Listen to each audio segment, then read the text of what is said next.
Well, hello and welcome YouTube. Mr. Robinson back here with yet another brand new exciting video, all math-based of course, and as always, it is an honor and a privilege to be serving you today, as it is every day here in my virtual classroom. Step on aside as we jump into section 2.5 in the Big Ideas Math Integrated Math 1 textbook on solving compound inequalities.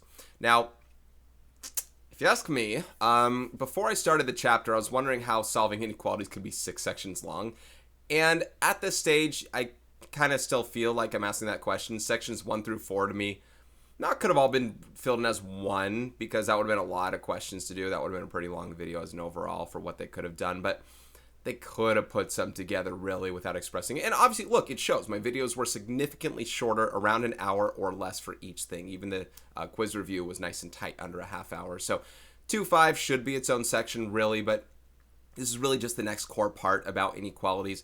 Compound inequalities really means more than one inequality within a single statement to satisfy all the needs of what's had. And I've mentioned the phrasing before in some problems.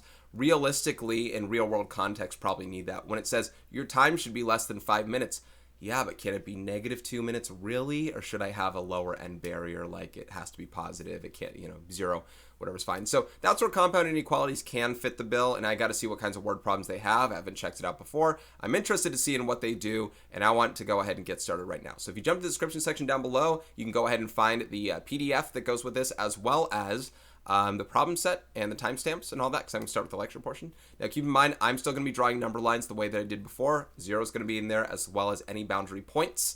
And I say this in plural now because that's what compound inequalities tend to have, more than one boundary point. Without further ado, let's go ahead and get started. We are going to ask the essential question: how can you use inequalities to describe intervals on the number line? Hold on, is this where I want to start with this even? No, I'm sorry. This is where we begin. Normally I delete this slide here beforehand, but that's the essential question, guys. How can we use inequalities to describe intervals on the number line? Okay, let's start right here.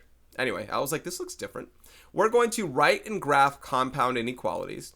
We're going to solve compound inequalities and use compound inequalities to solve real-life problems. Gee, it would make sense if we knew what a compound inequality was. Can they define that for us? It's part of our core vocab, because we got to use it.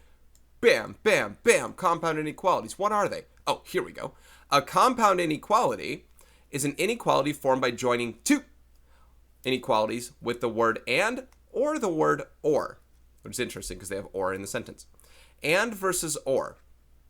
Okay, now there's a big difference between the two when we make the statements.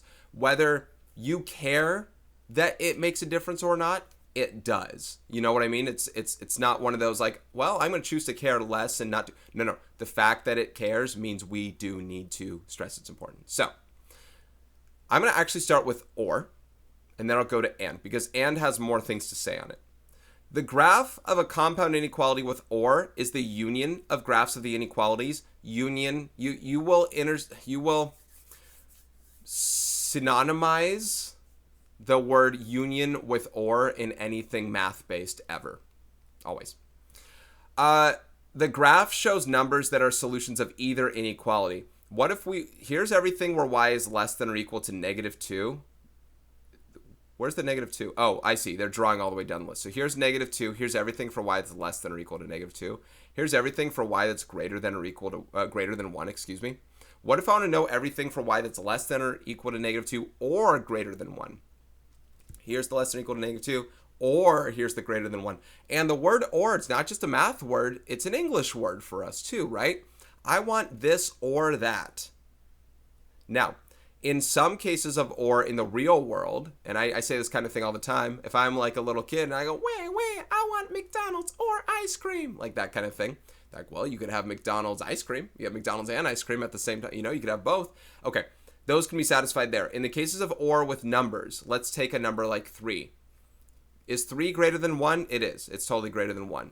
Is 3 less than or equal to negative 2? No. Can 3 be both greater than 1 and less than negative 2 at the same time? No. So the or case is really important, that when we have a split such as this, we're really showing the fact that if we satisfy one or the other, we are good in our scenario. And this will really help for section 2.6 when we talk about the things we have here. So the word or is indicating one way or the other. Sort of. If they happen to overlap this way, there's more that we're going to have to talk about with that. We'll see if they ask questions like it. Now the word and is with respect to the intersection of graphs. When you see x is greater than or equal to 2, here's everything where x is greater than or equal to 2. Here's 5. Here's everything for x that's less than 5. I want everything that's greater than or equal to 2 and less than 5 for x. Now, and means we must satisfy both conditions. We must be between this number and that number. Now, everything that's less than 5 includes the numbers 2 and 3 and 4. Everything that's greater than or equal to 2 includes 2 and 3 and 4. It also includes 5. But if I want to be greater than or equal to 2 but less than 5, I cannot include 5 in my set. I also obviously can't include 6, 7, 8, 9. I can't include numbers less than 2 despite the fact I want everything that's less than 5. No, less than 5 and greater than or equal to 2. So this ends up being the intersection of both. Now notice we have a closed circle and one open circle in the other because what's included, what's not. And notice there aren't any arrows. These arrows are for the number line, not for your graph, not for your solutions. The only solutions here for integers are 2, 3, and 4. I can be 4.5, 2.1. I can't be 1. I can't be 5. I can't be 10. So that's the set for intersections. Now, the reason I want to speak more on intersections is because we don't always use the word and. We can also write it, I say as a compound inequality. All these are compound inequalities, but as a single inequality statement, single compound inequality statement, where it says x is everything between 2 and 5. Now, the interesting part on this is I'm always emphasizing put your variable to the left side of your inequality. So, x is greater than or equal to 2 and x is less than or equal to 5 is generally the way I'd say it if I had the and, or if I had or, right? But if I combine them, x needs to, these are musts for a final answer. Your variable must be in the middle. Your lower bound value must be on the left. Your upper bound value must be on the right. And I call them arrows right now. The inequality symbols must face this direction, period. Now this one clearly inherits the equal to as well, but this is how this one must be written. So despite the fact I love to put x's on the left for the most part to say greater than's to the right, now we're kind of saying it as x is between this and that. So it's kind of an easier way to make a statement like that. So you can do this or that when you write it, either this or that, but you must use the word and if you're stressing this. Otherwise, if I say or, that's a way different story for this kind of scenario. Way different story for this kind of scenario. And it's possible to write. And we'll see how that works. Anyway, like I said, there's a lot I wanted to state on that. We'll go into these problems probably significantly more quickly as a result of that. We're going to write and graph compound inequalities from sentences. A number x is greater than -8 and less than or equal to 4. Greater than -8 and less than or equal to less than or equal to 4. So we're between -8 and 4 like this. Here's the compound inequality version. I love writing it in that way. They said write it as an inequality. This is accepted as well with the word and. So either or, I prefer this one for the ands. Now, it's between -8 and 4. It includes 4. It does not include 8. Notice that x is everything in between like that. Again, when I do these on a number line, guys, I'm going to go simply like this. I'm going to place -8, 0, 4. I'm going to do the open circle here, closed circle here. Place x in the middle like that. 0 is a part of the solution set, right? 0 is between -8 and 4. All right, B, a number y is at most 0. That means no more than 0, less than or equal to 0. Boom. Or at least 2. At most 0 or at least 2. At most 0 is here. Everything to the left of 0 like that. At least 2 is everything greater than or equal to 2 like that. Because they use the word or, we can satisfy one or the other. And remember, in math senses, we can never be both at the same time. So the word or is a great stressor for that. So my graph would just look like this. 0 and 2 to the left, 2 and 2 to the right. 1 doesn't satisfy it. That's the only integer. And every infinite amount of decimals, fractional values that are in between like that. All right, that's the start of our compound inequalities, but we will also be solving them, not just writing and graphing them. Of course, we'll continue to graph them. Solve a compound inequality. You can solve a compound inequality by solving two inequalities separately.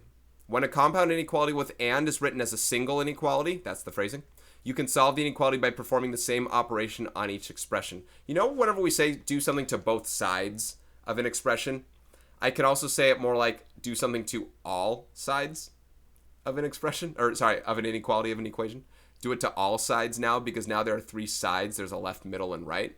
So we're going to have to be careful. Now, they do it two separate ways. When you see example A, notice they're separating the two inequalities. They have this portion of the inequality right here, and then they have this portion of the inequality right here. So in this one, they do the same. They have to do the same math because it's still x minus 2 on both sides. They add 2 to both sides to show that x has to be greater than negative 2 or negative 2 less than x. And then here they add 2 to both sides, show that x has to be less than 5. I personally don't prefer this method when it's an and. I must do it when it's an or. By the way, I need to stress now, guys, you cannot write an or statement as a single inequality. It doesn't matter if you're saying x is less than 2 or greater than 7. You cannot do this. You cannot do this for an or. I want to stress that right now. But for an and, I prefer to keep them intact personally. We'll see that on the second example. But here they're going to join them back together. Greater than negative 2 and less than 5 is between negative 2 and 5. These are the values for x. Whereas x minus 2 was between 3 and negative 4. X now must be between negative 2 and 5 to satisfy it. That includes 0. And this is once again among the double checks that you can do. You can do the double checks. Is 0 minus 2 between negative 4 and 3? It is. The next one on part B, again, they treat it all as 1. So you can see exactly what I was stating there. Do everything on, or do the same thing on all sides of this. So as they try and get x by itself in the middle, they're going to subtract 1 from this middle side, and then the left side and the right side. Negative 3 minus 1 is here, 9 minus 1 is here. They keep everything in line and intact. Now, the tricky aspect to this problem is that they will be dividing all sides by negative 2. And remember, not only, here's the weird part about it, not only do the inequalities flip, but of course the signs change as well. And because of all that, we need to bring everything back to where it was. So although the current inequality form looks like this, remember, this is not allowed as a final answer. What I mean by that is we have to bring the lower bound on the left side of the inequality, the upper bound on the right side of the inequality, right here, and we need to flip these back around as this goes. So this entire thing is basically flipping on its head. Obviously, the numbers truly don't turn over, but this whole thing flips on its head. So now negative 4 is on the left. You got the less than or equal to, boom, x, which is less than 2, is on the right like that. So turn it all around, get your graph done, you're good to go. And if they constructed problems correctly, then you should still have a solution set that's valid for it. If not, we might state no solution. I don't know if there's going to be a no solution case. We'll figure out. Need another water hit. Solving with or. Or is a pretty straightforward process, especially if they don't have the same expression on both. It's literally solving 2 problems in one and graphing 2 problems on the same number line. Literally, that's it. Now, your final answer needs to have or in it. But as far as this goes, solve this one independently. Add 5 to both sides. Divide both sides by 3. Boom, there's part of your answer. Add 1 to both sides. Divide both sides by 2. Boom, there's part of your answer. So your whole answer is y is less than negative 1 or y is greater than 3. Literally, here are the y's for that part. Here are the y's for that part. Now, it's possible they can write a similar expression on both things, as in they could do 3y minus 5 is less than negative 8. 3y minus 5 is greater than 5. So you'll do the same actions on both, and I expect that to show up somewhere. It didn't here, but this is literally just 2 problems in one. Whether that's good or bad for us, it's 2 problems in one. That's all. Give me 1 second. Speaking of which, I have to make sure that I update our problem set for this actual section. Hold on. Okay. Yeah, I'm doing multiple recordings in succession, so sometimes I don't update them. That reminded me to think about it, saying that, hey, we have to do more work here. We probably have to do less problems. And I took a look and I saw, oh, I still have the 2124 quiz thing written. We're doing up to problem 34, by the way, so 34 questions in total. So it'll be a little longer than the other videos, especially as I over-explain the lecture portion. All right, skip the monitoring progress. Let's look at some modeling with mathematics. Is that an older smartphone? Electrical devices should operate effectively within a specified temperature range. Outside the operating temperature range, the device may fail. Too cold or too hot, may be a problem. Part A, write and solve a compound inequality that represents the possible operating temperatures in degrees Fahrenheit of the smartphone. Are we supposed to know? Oh, here it is. I was like, are we supposed to know how hot a smartphone can be? Now, it said degrees Fahrenheit, and this shows Celsius. So at this point, I guess we got to know our formula conversion. They'll write it for us, but we'll do it. Part B, describe one situation in which the surrounding temperature could be below the operating range, one which it could be above. Okay, too sunny, too cold. All right, inside of a fridge, inside of an oven. Anyway, so from 0 to 35 degrees Celsius is operating temperature. So our Celsius is from 0 to 35, but our Fahrenheit needs to convert. So we go from Celsius to Fahrenheit. We have to use the formula that says Celsius equals this amount in Fahrenheit.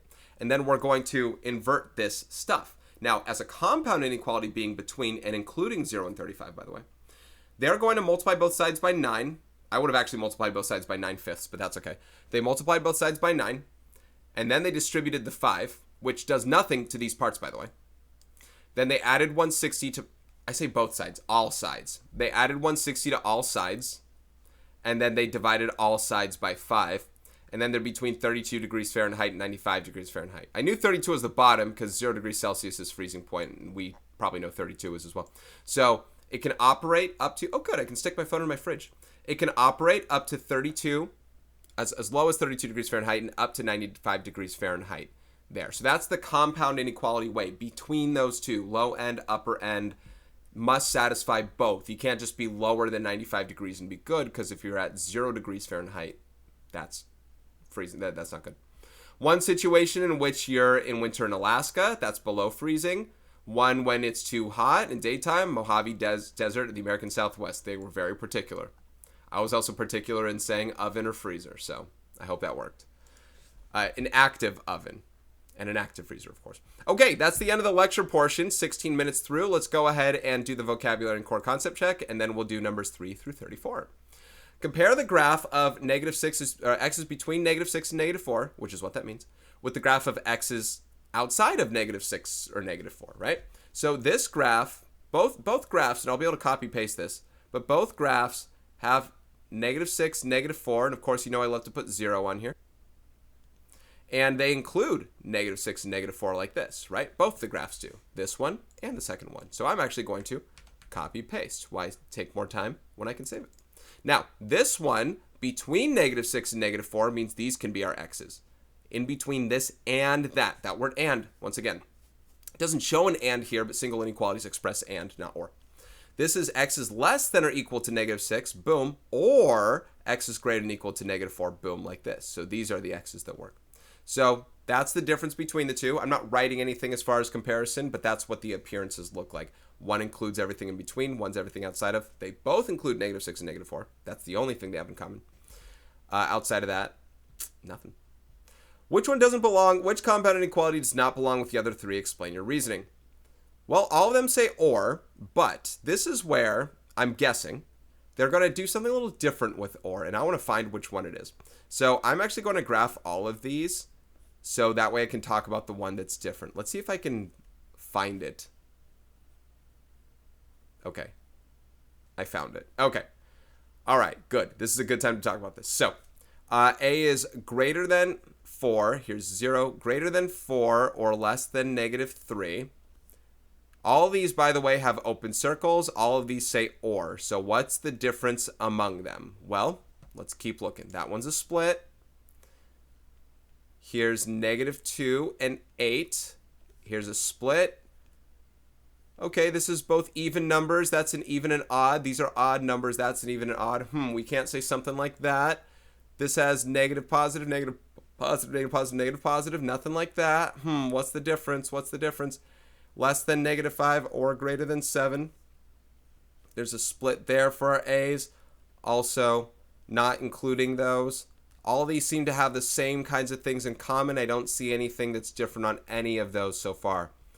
What about this one? Less than 6 or greater than -9.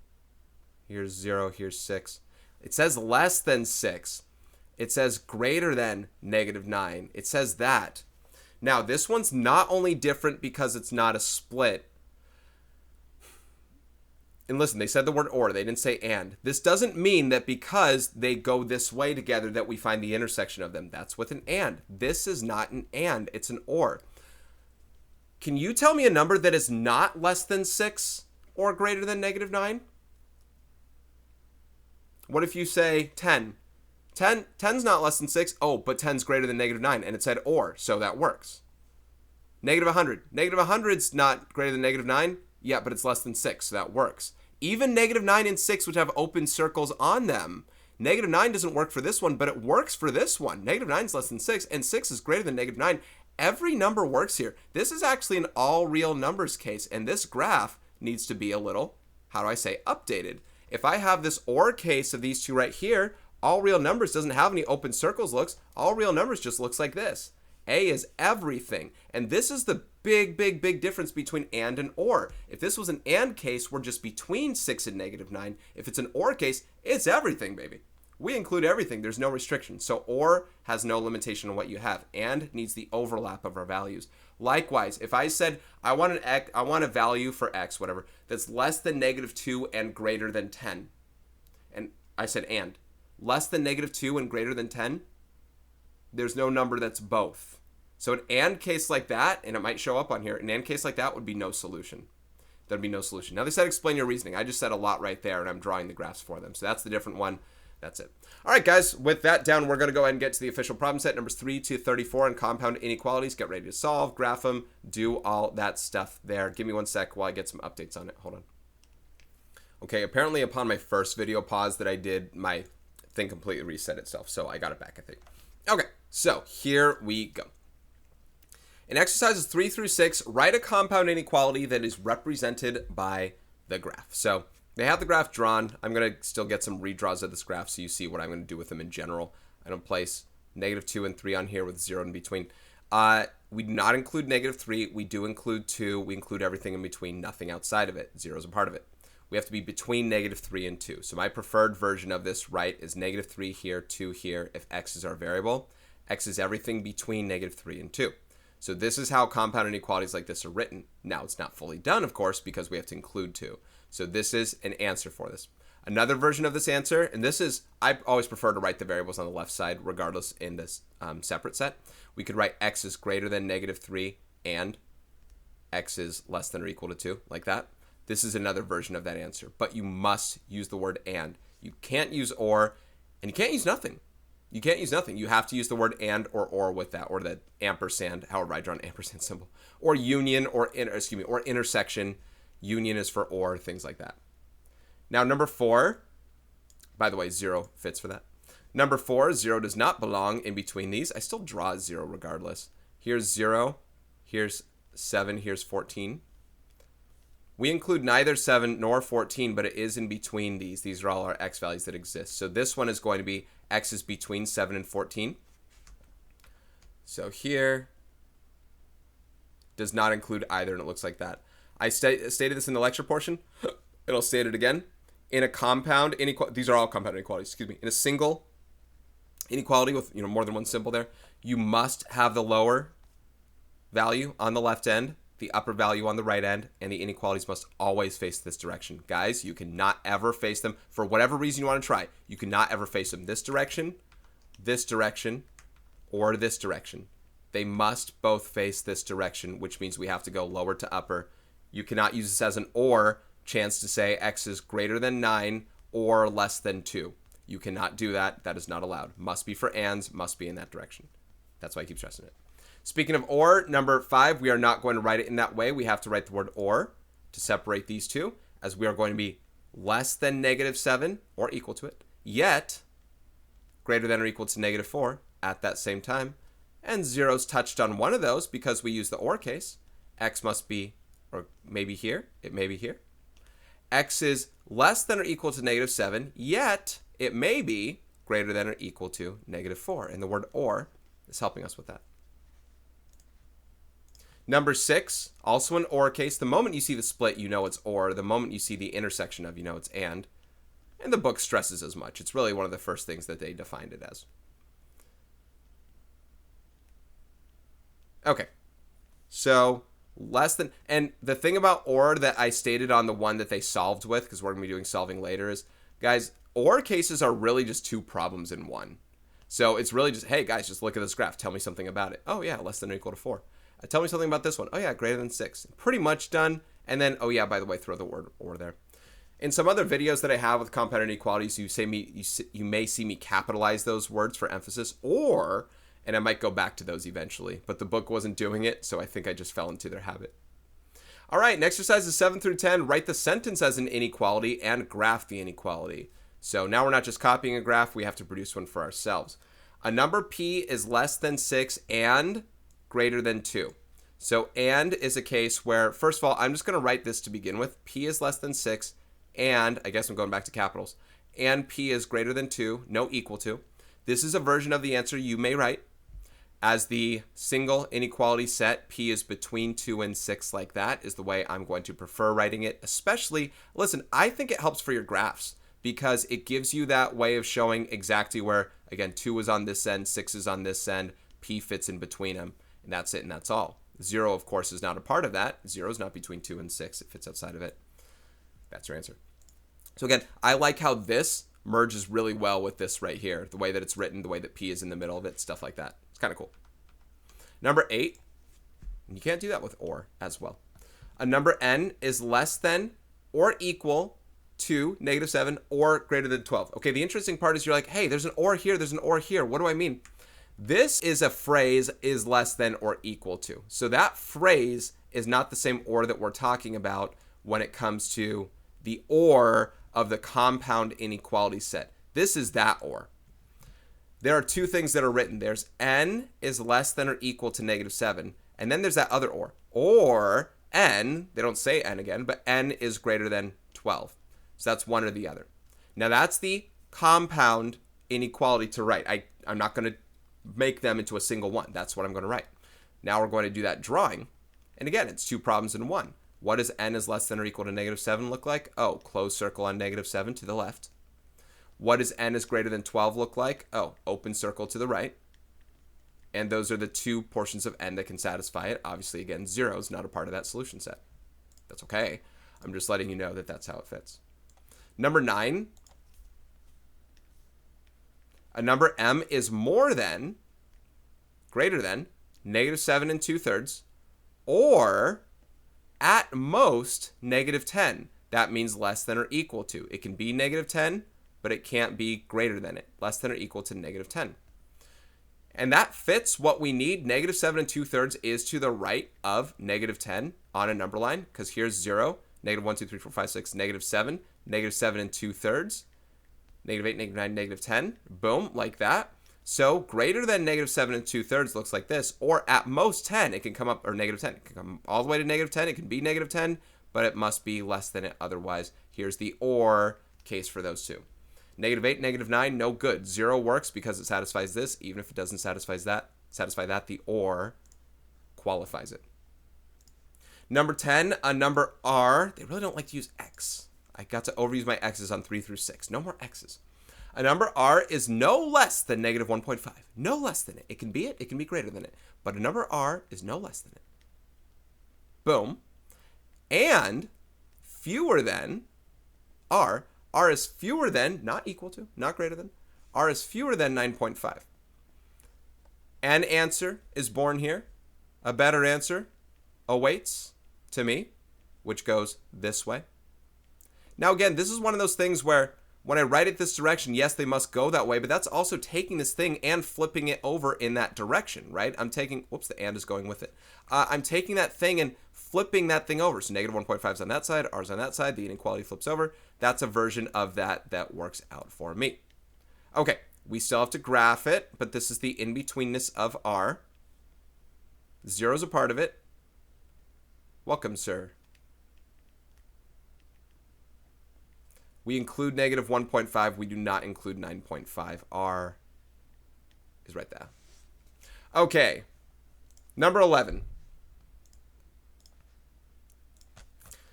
Slit snails are large mollusks that live in deep waters. They have been found in the range of elevations shown between -2,500 feet and -100 feet. That's why I haven't seen them. That's why I haven't said their name. Write and graph a compound inequality that represents this range. Okay, elevation, I'll place as E, I suppose. Listen, the thing's already drawn. We can be between -2,500 feet. They did say graph it, right? Between -2,500 feet and this elevation and -100 feet. -100 feet is the upper end, literally, no pun intended. It's actually, it shows it higher up right there. It's the upper end, this is the lower end, and that's how we can write the different elevations of slit snails' findedness. Anyway, when we graph it, I mean, they kind of have a graph of it right there. It's just a vertical number line, right? Here's 0 feet surface level. And otherwise, we're looking at it like that. So in between these, I guess including these, if they go to -99 feet, they're out of they're in the danger zone. in the wrong place in the waters. Gets scooped up by the fishermen. Number 12, modeling with mathematics. The life zones on Mount Rainier, a mountain in Washington, can be approximately classified by elevation as follows. There's a low elevation forest above 1,700 feet up to 2,500 feet, mid elevation forest above 2,500 feet to 4,000 feet, and subalpine above 4,000 feet to 6,500 feet, alpine above 6,500 feet to the summit. Write a compound inequality represents the elevation ranges for each type of plant life. I'm going to put L for this one, M for this one, S for this one, A for this one. So we know exactly what we're talking about. Notice these say above this, up to this. See, 2,500 is included for both. Do they both give you 2,500 then? No. Low elevation forest gets the 2,500. This one does not because this says above it. So greater than, not greater than or equal to. So for part A, when I do trees in the low, we're not literally doing all of them. Okay. Trees in the low elevation forest zone, I'm still going to put L for it, I suppose. So low elevation forest zone, part A, above 1,700 feet for L, low, up to 2,500 feet. Is that set? Flowers in the subalpine and alpine zones. Oh, you know what? Maybe I do have to put T for trees. Okay, forget what I was putting for these. I thought we were supposed to write all four inequalities and it didn't matter what kind of plants we had. So trees here. Part B, flowers in the subalpine and alpine zones. Now that includes both of these. So here's what I'm going to start with. I'm going to start with a single inequality for each set where I can say flowers between 4,000 feet in the subalpine zone and up to 6,500 feet. Do we have to graph them? No. Or they can be between the 6,500 up to the summit. What's the summit? Oh, 14,410 feet. I thought I was going to have to write the word summit and say, well, that sucks. Now, the word or, guys, means, now listen, if I did a graph for this one, here's 0, by the way. Here's 4,000. Here's 6,500. And here's the summit, 14,410. If I did this right here, the first graph would be from here to there, with that included, like that for F. And then it would be open circle on this guy up to this one, and that included for F. That means F can be any of these. And if I have an open circle, if I have a closed circle inside an open circle, to me that means a closed circle, which means F can be any of these. That means that I can really just draw this instead like, oh gee, I think I have to get rid of the blue. That means I could instead just draw this just like this. Anything from 4,000 to 14,410 like that. That includes the 6,500. Great. There's no version of the graph that I need, but I can now write this as a single inequality, which is between 4,000 and 14,410 feet. So kind of taking an and with an or in the case of that is what makes that thing work the way that it does. And that's part B.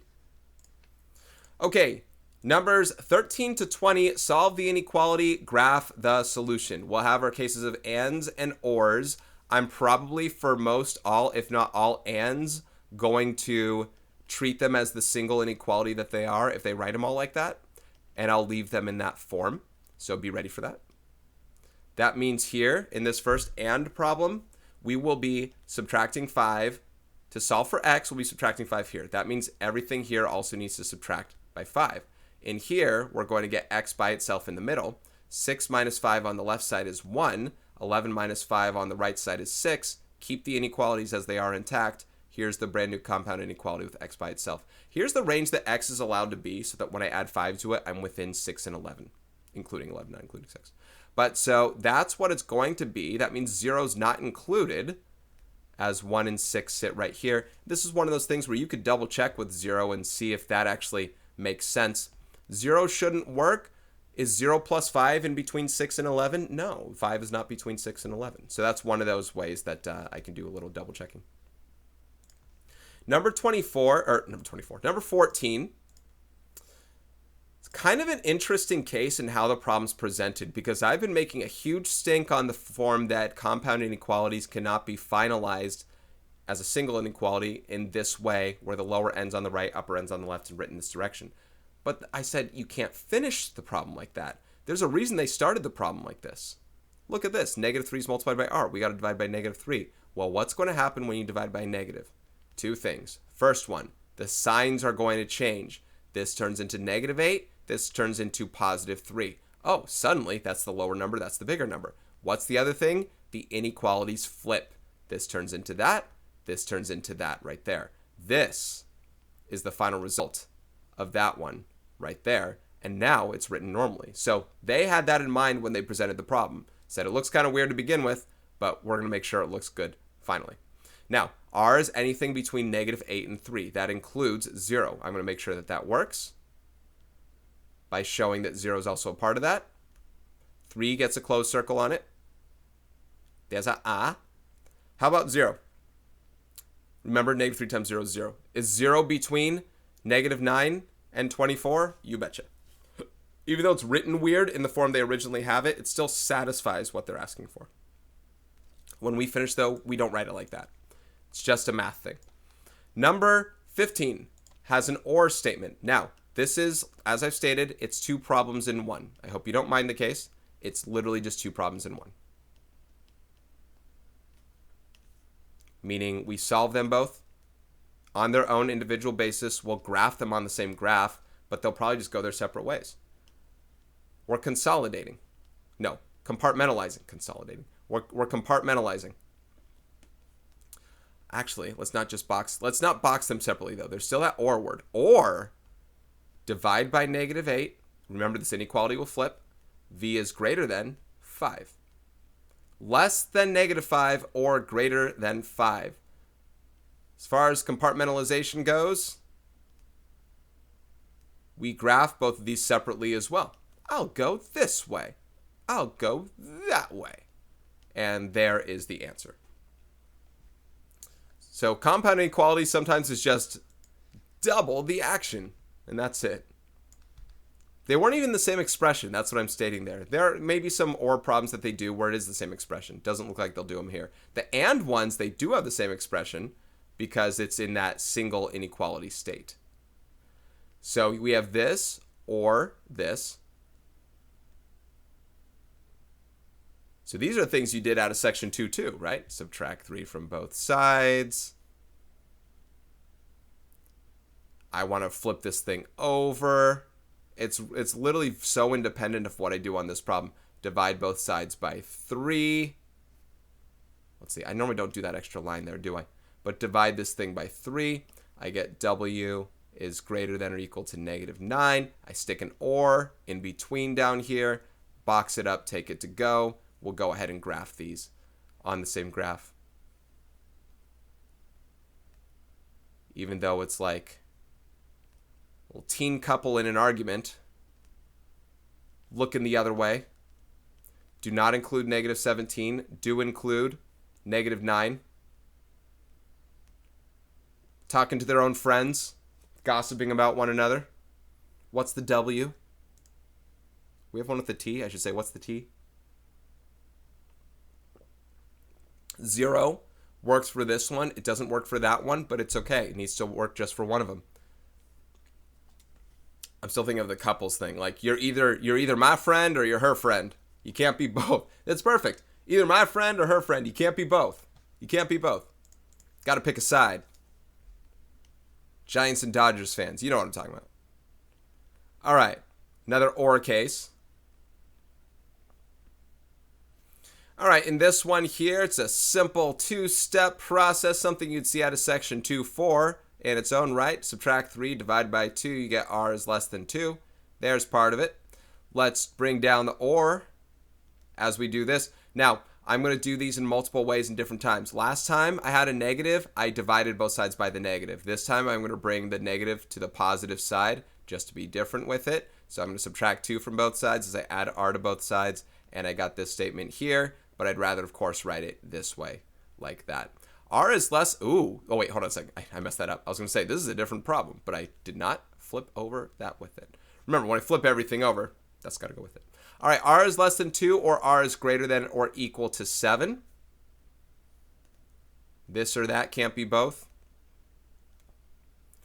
Okay, 0 is a part of this friend group. I like this friend group over here, man. I like that one. Greater than or equal to 7. Number 18, we're halfway through the problem set, by the way. We go up to 34. So number 18, and probably the easier half was taken care of, or the faster half. But of course, as we do more of these, I don't have to talk as much through things unless I'm teaching something new. We're back to a single compound inequality where we do everything to all sides. And there are some of these that I've done before where the same kind of thing happens, where you might forget one part. I can't remember specifically what gets people to have kind of an issue with some of them.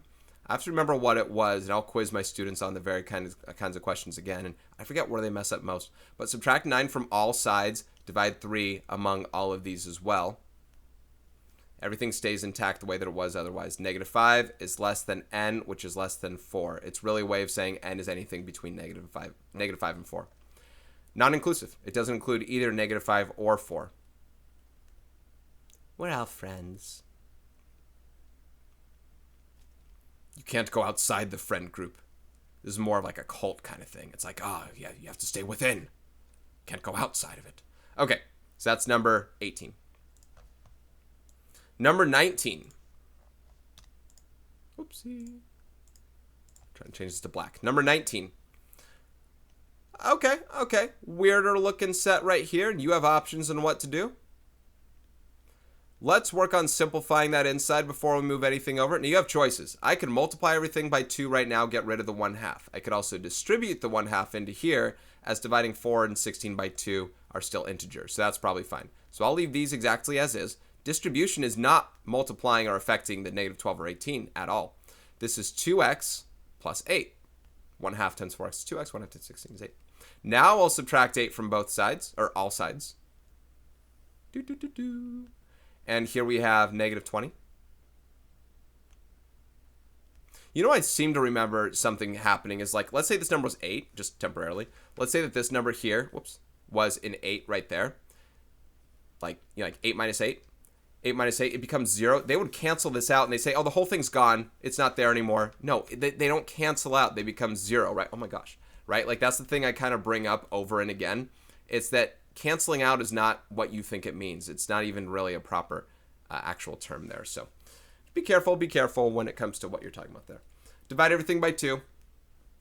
And who knows, maybe that'll happen. There have been very few times, and I can count them on my hand. There might even be once that I even recall on like a quiz review. There have been very few times where the answer has been some form of x equals 0, x is greater than 0, things like that. And I need to get more of them to overemphasize the idea that things don't cancel like that they're not just gone. 0 is a proper answer. It's not no solution. It's not that it's canceled or anything like that. Anyway, x is between -10 and 5, not including them either, so we have some open circles on both of these. 0 is in between. Let's double check 0. It's been a minute since I've done it. So 0 should work in this. Let's try and substitute 0 to here and see what happens. 1/2 of 0 plus 16, half of 16 is 8. Is 8 between -12 and 18? Yes, it is. So that's a good double check. Number 20. Now, it's not a double check that everything went right, but for you, it might be part of I graphed them the right way, something like that. At least something worked. I want something to work. I can't check everything, but I'll try something.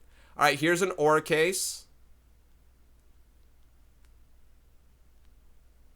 And they're wildly different problems. They might as well be just two completely different problems as a whole.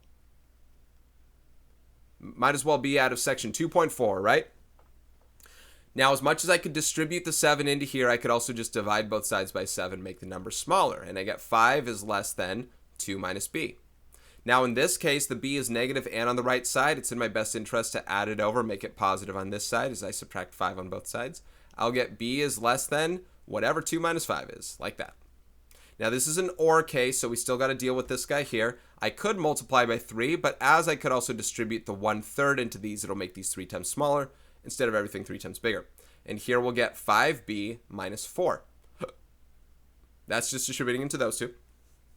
Now I get to add 4 to both sides and get 5b is greater than or equal to 25, and then divide both sides by 5 and get b is greater than or equal to 5. So here's our set there. Again, 2 problems in one. Have the or in between. Draw them on the same graph. You'll have completed your duty. Yes. You will be finished. It will be good. B's on this side. -3's on this side. No good for either for 0.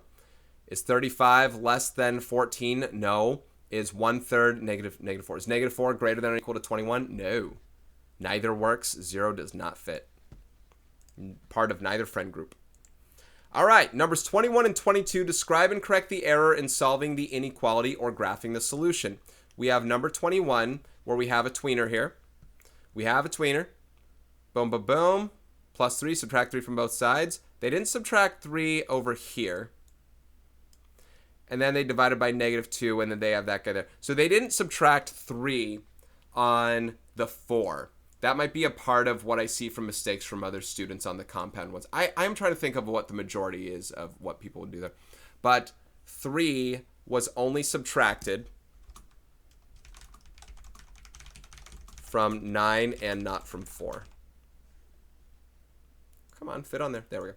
And not from 4. So let's complete that duty. Let's just redo it. 4 is less than... Now, they did the inequality flips and all. I don't like that they didn't flip the final inequality. I could call that an error. I really would want to call them out on that. That, to me, is a problem. Really, it's actually a legit concern. We don't leave our answers in that way. There's a universal method in which final compound inequality should be written before graphed. We've got to subtract this 3, though. So there is a -2x here, no doubt. This is a 6. This is a 1. Now, we are going to have to bite the bullet with this thing being negative. You wouldn't want to add 2 x's over here, turn them positive, and figure out something from there. It's too messy. And I was just about to put +2x. We divide everything by -2 all over the place. Now, this becomes a -1/2. This is an x, and this is a -3. That being said, these inequalities will flip. Not the way I prefer to write this there. Not the way this should be written. So we are going to flip everything over. So -3's on this side, which is smaller than -1/2, by the way.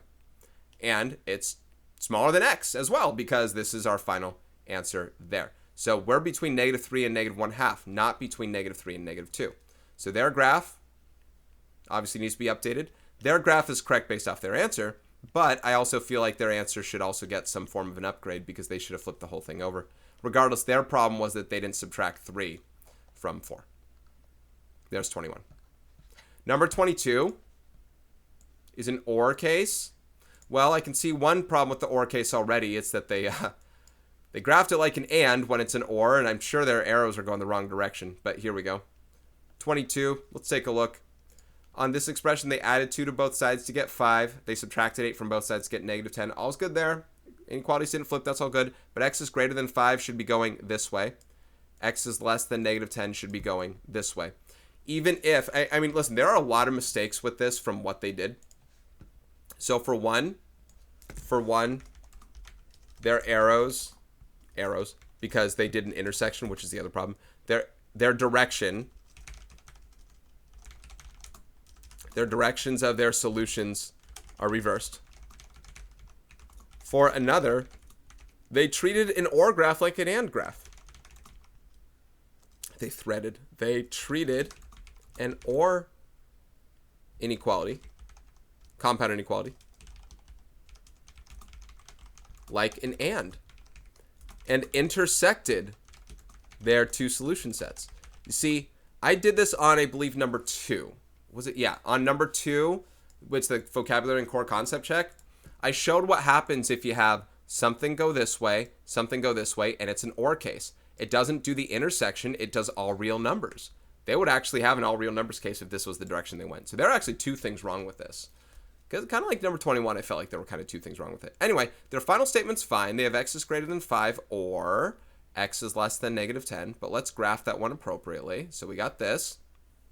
Let's go. Here's 0. Here's 5. Here's -10. We got to go this way. They're right on open circles as well. This way and that way. There are x's for our ORs. OR cases are expected to go that way, but even if they went the other direction, that would be all real numbers, not an overlap. Not an overlap. Okay. Number 23.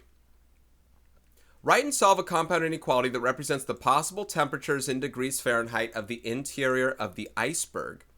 Ooh, that looks freezing.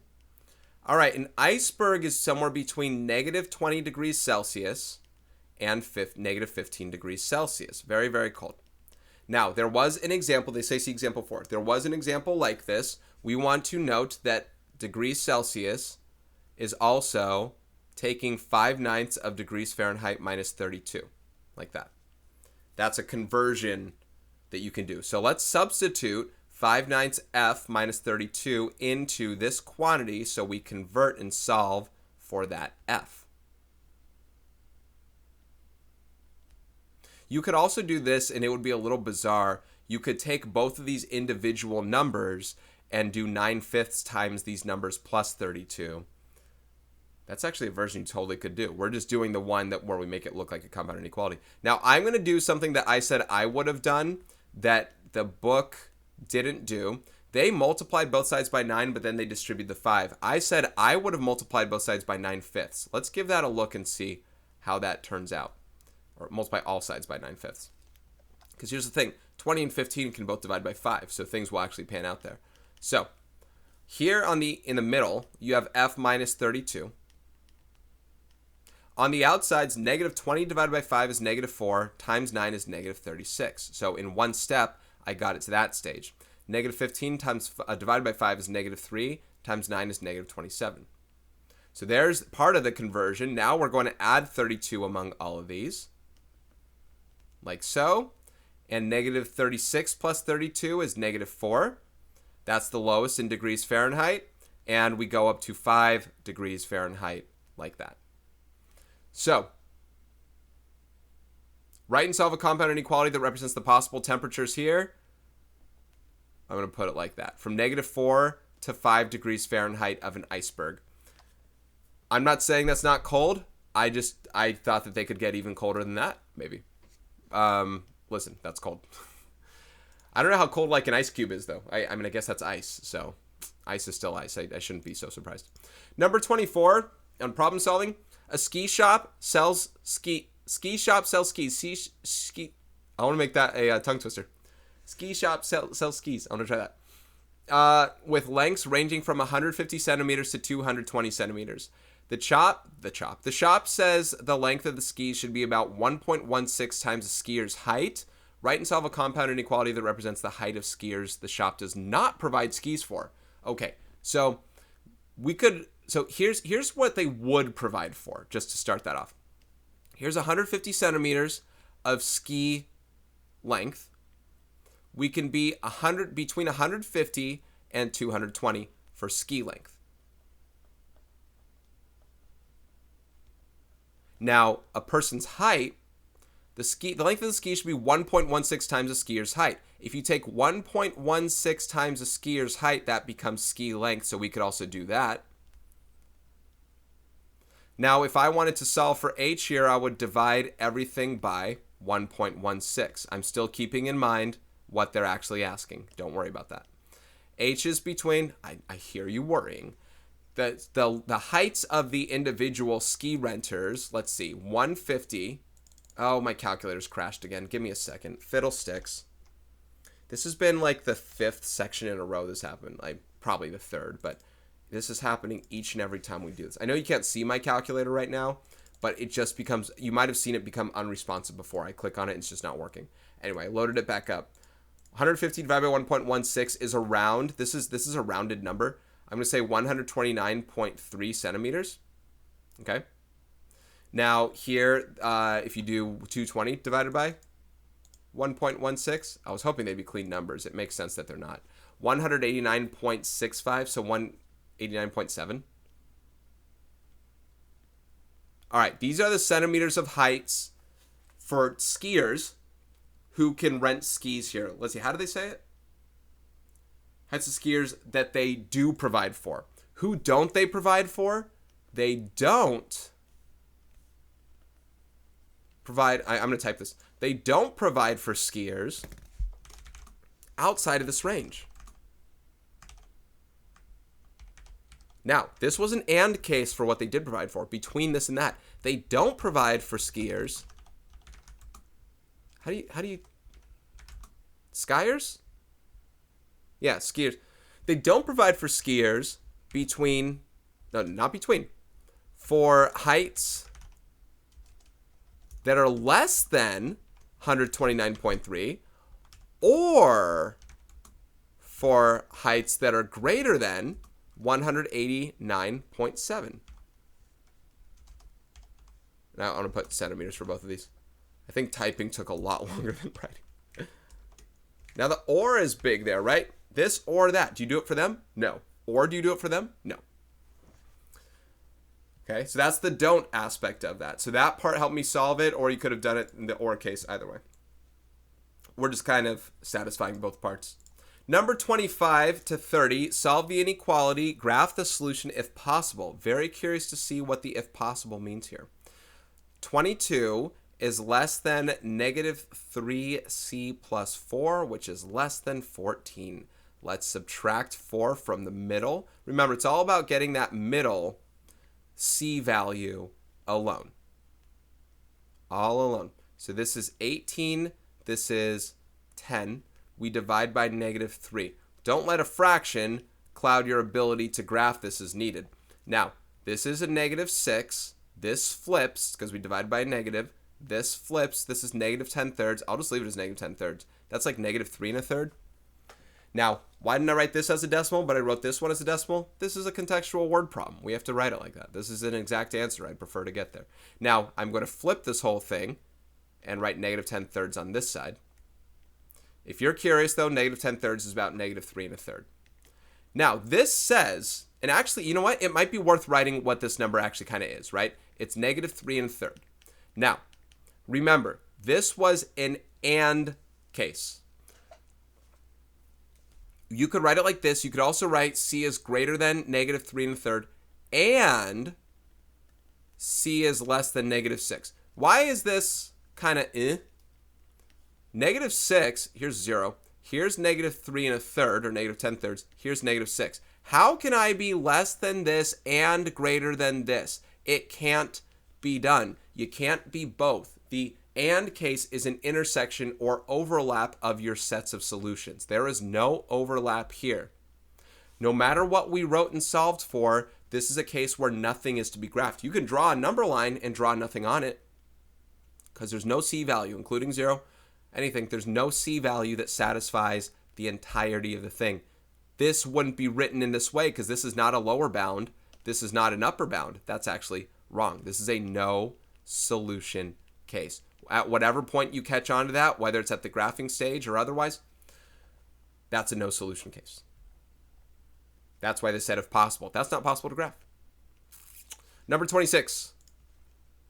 Number 26, we have 2m minus 1 is greater than or equal to 5, or 5m is greater than negative 25. If we add 1 to both sides here, again, treat two separate problems and then graph them as needed on the number line itself. We have m, because it's an or case, something's going to be graphed. M is greater than or equal to 3. Or, if we divide by 5 here, we get m is greater than negative. Okay. I see what they're doing here. So, okay, we have an or case. We would normally expect a split. Now, we've also seen something where they just cross over each other. This kind of has that. I want you to take a look at this one. And now, I'm really glad they have these problems on here, actually. Because these are the ones where people are like, what? Wait, hold on. What do you do? Why do you do this? These are kind of rare. But take a look. I want all numbers that are greater than negative 5 or greater than or equal to 3. What the heck does that mean? They both go the same direction. I didn't do anything wrong, but they both go the same direction. Here's m as well. Remember back in chapter 1 where I made that like Infinity War joke, the Avengers Infinity War joke, where, you know, Thor is talking with Peter Dinklage's character where he's like, it'll kill you. He's like, only if I die. Yes, that's what killing you means. In this kind of situation, this is the same thing here. I believe it was chapter 1 that I was talking about. Maybe I was talking about another class. Anyway, introducing it here. M is greater than negative 5 as long as it's greater than or equal to 3. Yes, that's what greater than negative 5 means. It also means greater than or equal to 3, right? Or the other way around. This is a part of an overlap of this thing here, but it's an or case. We're all good with that, right? I want to be able to bench press 200 pounds as long as I can bench 150 pounds. Well, you couldn't bench press 200 pounds if you couldn't bench press 150 pounds. So we're all good, right? We're clearing it up. So anyway, what I'm saying here is there's a little overkill in what's being drawn with the greater than or equal to 3. Greater than -5 already takes care of that. So the official answer that I need is just this. It was an overstated bit, but or is not an intersection overlap. It's everything that uses it. It's not exclusive or, by the way. It's not like either this or that and nothing else is good. This is the I want McDonald's and ice cream. What if you get, McDonald's or ice cream? What if you get both McDonald's and ice cream? Are you still good? Yes. What if you get ice cream from McDonald's? I guess maybe that's kind of like this one. Anyway, that's the case here, and I guess this is why these seem to be kind of all special cases like this. Maybe there's a lot of no solution things like that. Number 27 is an and case. They didn't write it with like a single inequality, but it's an and case. I think I get to go back to dividing by negative this time, so I'll keep it on this side. So I'll do, because I like to trade off for you guys, show you both of them. So this one I'm going to subtract 2 from both sides. I'm just kind of getting them both ready. And y is greater than 7. Y is less than or equal to -5. Oh, I'm sorry, this is a negative. Negative y, I'm sorry, we still have to divide by -1. So divide by -1 means this changes, and hey, this changes. So the final answer set looks like this. Now, there might be a reason they don't want to write this as a compound inequality, as a single inequality, because it's not between -5 and 7. It's greater than or equal to -5 and greater than 7. Okay, I really want to come up with a real world scenario in which I can explain this best, better than the McDonald's and ice cream thing, something where actual numbers fit into play. But it's basically raising your own bar of what you have. So let's say the bench press thing. It's not going to work for the numbers -5 and 7, but it can work for bench pressing. I want to be able to bench press 150 pounds and bench press 220 pounds. So it sounds like you want to be able to bench press 220 pounds, right? Because the and case means to satisfy both. I guess you have to do 150 along the way, but 220, it sounds like the ones you got to be able to do. So in this case, greater than or equal to -5 looks like this. Greater than 7 looks like this. Now, this kind of looks like the other problem we had, except the or equal to whatever switch. But this is an and case. And signifies overlap. We need something that satisfies both. What are the ones that only show both greater than or equal to -5 and greater than 7? Well, only things that are greater than 7. Not even equal to 7. Listen, we can try this with numbers. Is 0 greater than or equal to -5? Yes. Is it greater than 7? No. Did it satisfy the and case? No. Is 7 greater than or equal to -5? Yes. Is 7 greater than 7? No. Does it satisfy both? No. Both need to be a yes. Is 10 greater than or equal to -5? Yes. Is 10 greater than 7? Yes. Does it satisfy both? Yes. Only numbers greater than 7 satisfy both. So our solution for this one doesn't include the -5 whatsoever. It also doesn't include 7. It's just values greater than 7. That's what killing you means. Anyway, so there's the set for that. As much as I graph this part, it actually doesn't matter for the solution. This is the only thing that ultimately matters. As my final answer goes, it's just that. It's just this. And I don't know if I changed my answer on this one. I wrote this out. I really need to change this answer officially, as m is just greater than -5 on number 26. And number 27 is officially just this, just like the other ones that were no solution. All right, I think I spoke enough on how these things are treated. I hope it makes sense as I move forward, because those are probably most of the particulars. We even saw an all real numbers case in that number 2, sort of. And I'm sure they're going to throw Sabone on one of these here in a moment, but because it goes to number 30. So we're probably going to see one of those. But outside of that, hopefully you're getting the or versus and overlap case on them. All right, on this or case, I'm going to add 8 to both sides of this inequality, and I get x is less than or equal to 12. Or here I get to do 2 things. Yay me. Subtract 3, divide by 2. So I'm trying to keep the room here. X is greater than 3. So, okay, this is one of those cases, and that's probably not our final, right? We still got to see how this graph is represented. What are all numbers that are greater than 3 or less than or equal to 12? We talked about this in the problem number 2. In an OR case, it's not overlap. In OR cases, everything. It's like in the social network. I'm not coming for just this whatever, 10%. I'm coming for everything. Okay, I'm not going to overspeak on this one. Everything. Now I can graph everything as well. Every number in existence is either less than or equal to 12 or greater than 3. You only need to satisfy one. You could satisfy both. It's possible. It's not possible to satisfy neither of them. This is all real numbers. Try any number. It's going to satisfy at least one of them, and that's all it needs. It can do both as well. I don't think there's a phrase for exclusive or. Exclusive or, that's probably more of a statistics thing. But it's not in the case here. Number 29, we have 2n plus 19 is less than or equal to 10 plus n. More of a section 2.4 kind of problem. Or, and same thing here, negative 3n plus 3 is less than negative 2n plus 33. They really stay away from parentheses unless it's one of those like no solution cases, huh? Anyway, I subtract n from both sides. It keeps them positive, puts them on the left. Looks good. Subtract 19 from both sides here, and we get n is less than or equal to negative 9. This one here, I'm going to add 3n to make it positive, but it puts it on this side. Like I stated, I do some trade-offs. This will be it. Subtract 33, like this. And here we get positive n, and over here we get negative 30. So I'm going to rewrite that now as n is greater than negative 30, like that. Less than or equal to negative 9 or greater than negative 30 is a lot like this last problem here. It stays greater than this one and less than that one, or with the overlap and then some, going split like that. This is an all real numbers case as well. I don't really have much to say on that one, so I'm just going to place a 0 there, do this, and go all real numbers. Hopefully you can see why it's the same as number 28 in that way. Instead of writing it like this, we say all real numbers. That's an example of me speeding up on a problem now.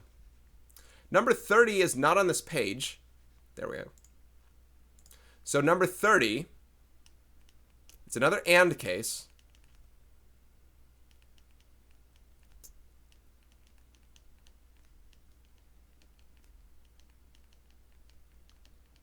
Okay, as the trade-off goes, this time I will subtract the 4x over, make it negative, but it puts it on the left side. As I add 18 to both sides here. And now we have negative 1x is less than negative 5. Divide both sides by negative 1, which means the inequality flips as this turns positive, and this is x is greater than 5. Here I just need to add 16 to both sides, and this says x is less than negative 6. So how do we be greater than 5 and less than negative 6? How to be greater than a positive and less than some negative at the same time? You can't. So that is a no solution case. No solución. No graph to be drawn on that. As much as I box this up, that's not a correct answer in any sort of way. That's just nothing burger. Okay, hopefully those special cases made some sense. We only have 4 problems to go. Number 31, reasoning. Fill in the compound inequality here, boom, and boom with that, so the solution is only one value. Okay, we need to spell this out. I wonder if we need to actually solve anything to know this, or how this is going to work. Let's see. I'm going to kind of like make a space there. Make the final frontier there. All right. The other one needs the and here. Okay, here's what we're going to do. Well, I don't know what we're going to do yet. And it says only one value. Remember when I said inequalities will have infinite number of solutions when they have solutions? Well, that depends. These are compound, right? This is an and. For this to only have one solution, listen, before we actually solve it, for this to only have one solution, I want you to think of what's going to have to happen. Let's say I have some answer that says, oh, greater than or equal to this, right? And this is an and thing. And is all about intersection. Remember, if I do an intersection of this blue and this green, the intersection is everything in between here. That's infinite. What's the only kind of overlap that will only have one solution? If they both share the same boundary point if the boundary point is closed and if their directions are opposite. Okay? So what we're going to do, what I'm going to do is I'm going to take this other inequality right here and solve it. I'm going to find out its boundary point, its value, find out which direction it goes, and when we solve this one, we should probably get the same boundary value, I guess, and we should make sure it goes the opposite direction. So if I distribute here and here, I'm going to get this guy. I'm going to subtract 2x from both sides as I subtract 10 from both sides, and get 3x is greater than or equal to 6, and divide both sides by 3 and get x is greater than or equal to 2. So when it comes to this portion of this graph, because remember, this will be an AND case, what I want this final solution to be, the only way it's probably going to work here is if this says x is less than or equal to 2. That's because when it comes to these graphs, here, here's 0 and here's 2. The greater than or equal to 2 looks like this. I need the overlap of this guy's graph to be less than or equal to 2 like that. So the only answer truly is x equals 2. Okay? So how do we do that? This thing needs to say 2. I guess the solution here will probably be 2. What we have to ask is which way does this go? My guess is if this is a 2 times x and this is a 4 times x, subtracting 2x over will make it positive on this side. My guess is this will, have to be this direction. This direction here. Let's see if this works out, because that'll keep the less than or equal to as that's positive. Let's try it. And let's see if we get 2. Let's see if what I'm saying is confirmed. 4x minus 24 is less than or equal to 2x minus 20. Subtract 2x, add 24. 24. We get 2x is less than or equal to 4. Divide by 2. Take a look. That is x is less than or equal to 2. And that seems to work its overlap out. So my final answer is boxed right up there. That's the thing that I believe I will need. Okay. Number 32, thought-provoking. Write a real-life story that can be modeled by the graph. Oh, great. What I don't know is if you have to do more than just the in-between, but for number 32, we have this guy here. We have to be something that's between 6 and 10. Something between 6 and 10. I'm trying to think of that one as a whole. I'm kind of into stocks, so we'll talk about stock value. And this is a cheapo price of something. Let's say it's AMC stock. I know they haven't been here for a while, so I'll call this A for AMC.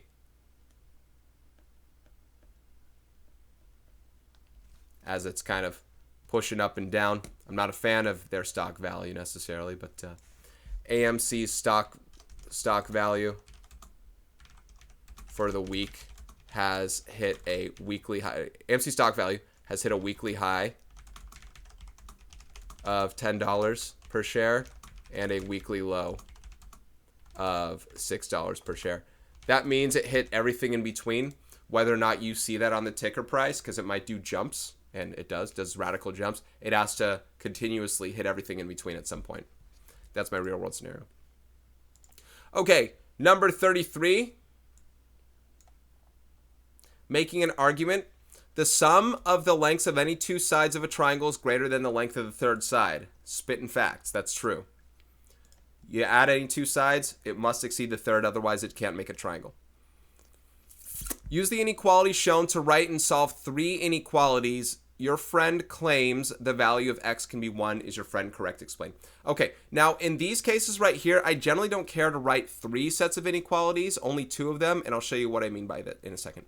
Let's assume that x was one of the shorter sides of this triangle for a moment.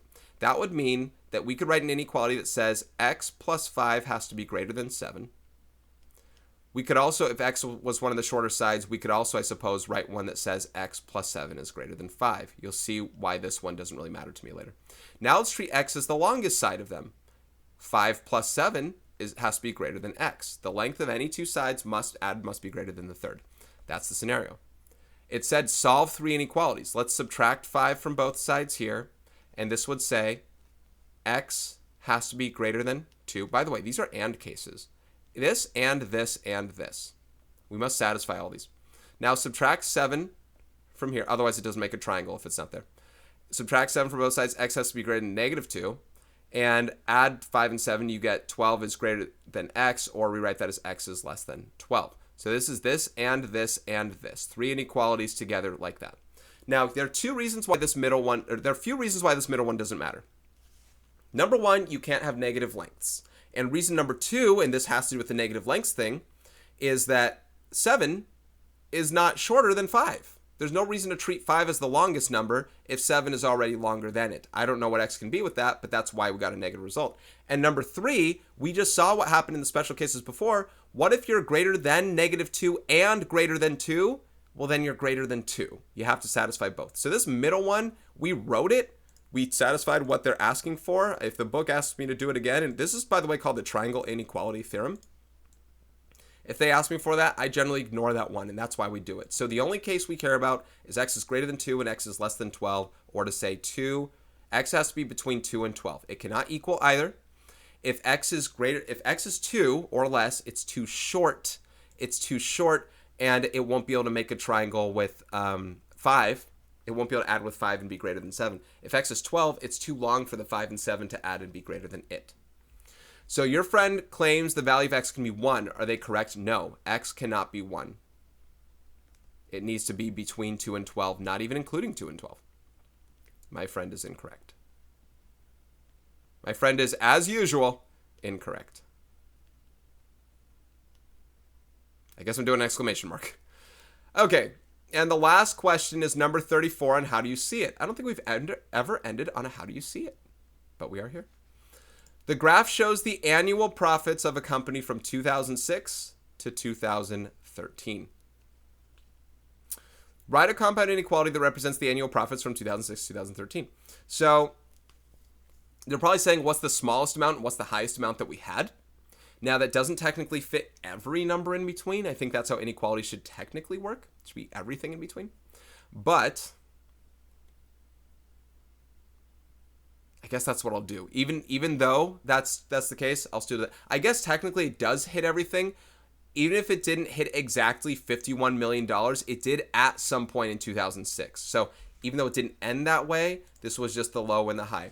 So the lowest was 50. Is this $50? Oh, 50 million. $50 million is the low, and it did equal it. This is profits. I'll put P. P has been everything from $50 million up to $90 million. There's part A.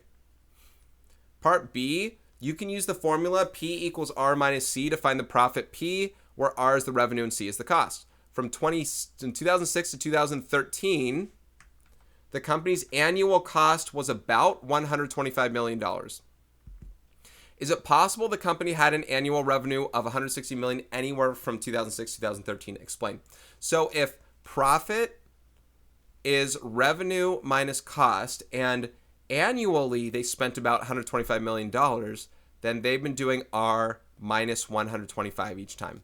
If we substitute this in for P in this set, because our profits have been anywhere between 50 and this profit, 90, we'll figure out if we've ever had a revenue by adding 125, a revenue that's been at least $160 million.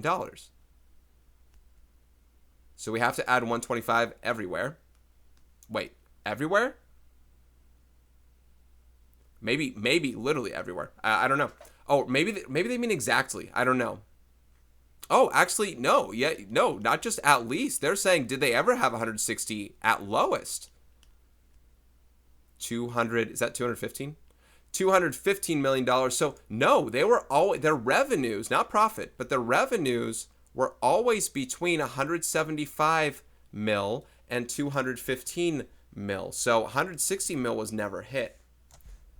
Their profits always ranged from $175 million to $215 million. So they never had an annual revenue as low as 160 million. And that, folks, is how compound inequalities work. And don't think that we finished talking about compound inequalities, but guys, that ought to do it for this one. This is Mr. Robinson. Thanks so much for watching. Coming up in section 2.6 is solving absolute value inequalities, which uses compound inequalities. So this skill is required for that one, plus anything you learned on absolute values previously. So thank you so much. Take care. I'll see you in that next one.